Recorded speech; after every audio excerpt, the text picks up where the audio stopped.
Vice President J.D. Vance telling Fox Business that fraud savings could have a significant budgetary impact on the federal deficit. Watch this.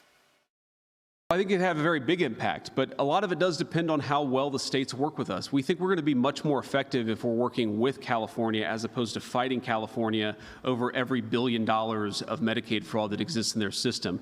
I mean, there could be tens of billions, hundreds of billions of fraudulent payments within the California system if you count what's going to illegal aliens, if you count what's going to people, fraudulent businesses, if you count what's not going to the people who actually need it, but going to fraudsters. We would find that money a lot easier if California was working with us, which is why we've taken some of these steps. Joining me now is Georgia Congressman Buddy Carter. He's a member of the House Budget Committee and a doctor as well. Congressman, it's great to see you this morning. What's your reaction to all this fraud we keep finding?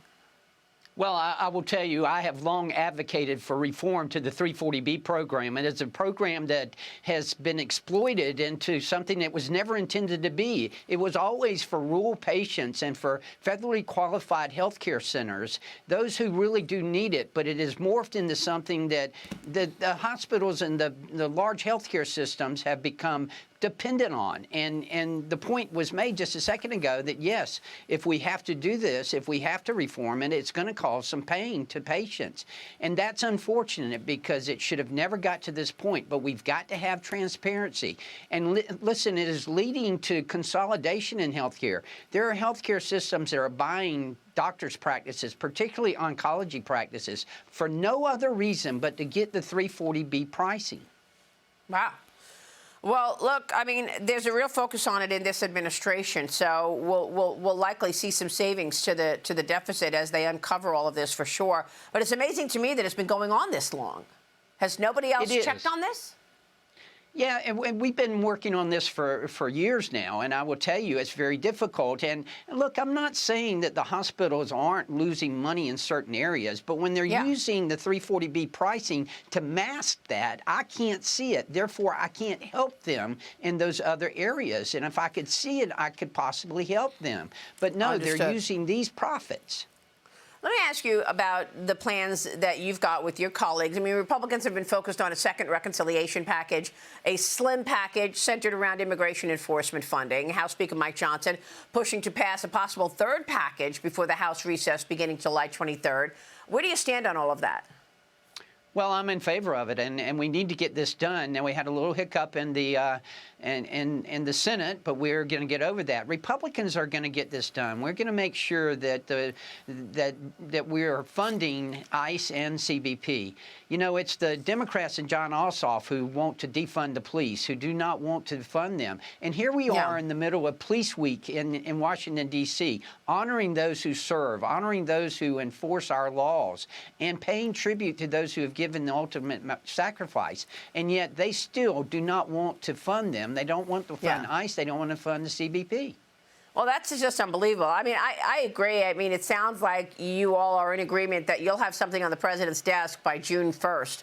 In terms of funding our immigration enforcement. But I'm questioning now a third reconciliation before the midterms. I mean, that is one that would include affordability provisions, the social program, fraud crackdowns, Iran-related funding. Of course, we know the Defense Department needs money. But, you know, you have also had conversations about potentially putting the Save America Act in there. But we've had at least 2 lawmakers on this program just in the last day telling me they're skeptical that the GOP can pull off a third package this summer. Here's Congressman Andy Ogles, your colleague, and Senator James Lankford with me here yesterday. Watch.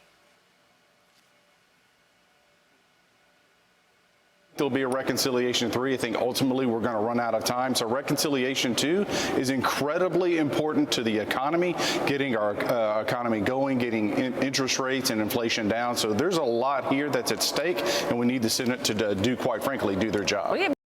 Met with Speaker Johnson earlier this week, and he also said he's pushing to be able to get that reconciliation package done by July. That may be possible in the House to be able to get that done, but it takes a month for us to be able to do it in the Senate, to go through all the legislative hurdles that you have to go through to be able to do it. So to get that done in the House may be possible. To get that done in the Senate is not possible by the end of July.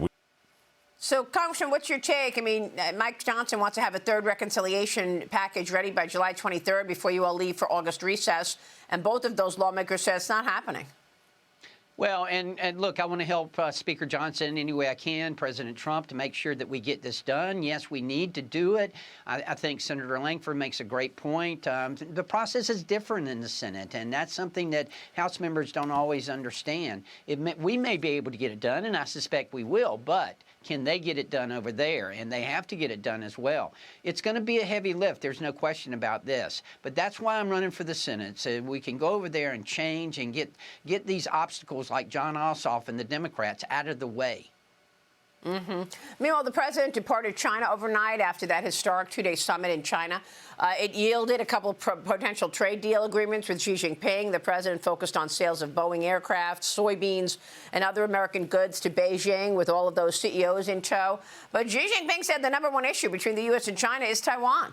The independently governed island China is laying claim to constantly. Xi warned that the mishandling of Taiwan could lead to, quote, an extremely dangerous situation and conflict. Congressman, your reaction to the trip? Well, I applaud the president for this trip. I think he approached it from a perspective of strength. He's using and using the right tools while he goes over there and trying to negotiate better deals, fair trade deals, and that's very important.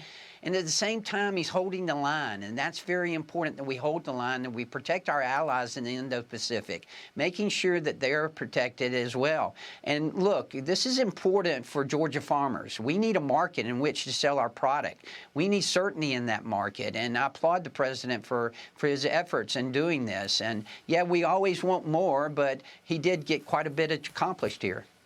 Yes, he certainly did. All right, Congressman, just the fact that the two of them were together and there are efforts that the two nations are trying to work better together is a big positive. I agree with that. Good to see you, sir. Thanks so much. Buddy Carter. Thank you. We'll see you soon. We'll be right back. Stay with us.